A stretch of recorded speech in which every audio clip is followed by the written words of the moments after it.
How did the focus in the marketing organization evolve from the early days when you joined, when, there was just people downloading it and not paying for it? I mean, maybe you were just focused on the number of downloads or something. I'm not sure. Like, what metrics were you looking at?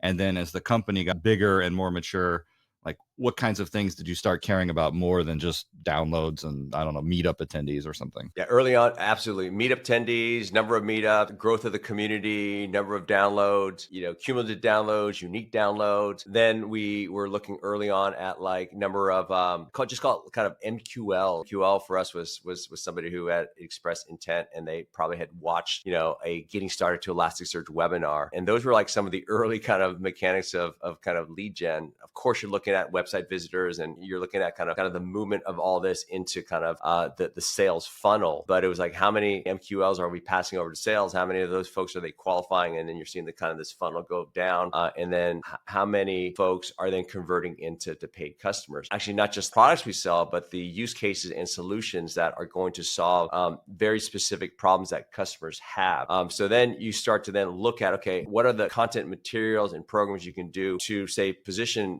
Elastic as not just a company that is incredible for logs and metrics or observability, but also for security. And how do you start to position those type of use cases? And you're starting to get into different buyer personas as well, or influencers or champions, because now you're getting into security teams and security operations. So there you start to look for like, okay, now we're doing programming around these solutions. So you're now starting to look at all the mechanics around the same kind of numbers around either downloads, installs, cloud trials, webinar, attendees that lead into MQL. So those were some of the changes. I think at the root of what you started to see as Elastic got much bigger is in the enterprise, you start to see the multifaceted kind of engine of many, many, many campaigns and many, many touches that influence a large deal. It wasn't one thing, two things, three things. There could be 50 different things. And it wasn't just marketing. It was the sales team. It was the SDR team. It was the SC team, all contributing to really helping move this customer from, a prospect all the way through a paying customer.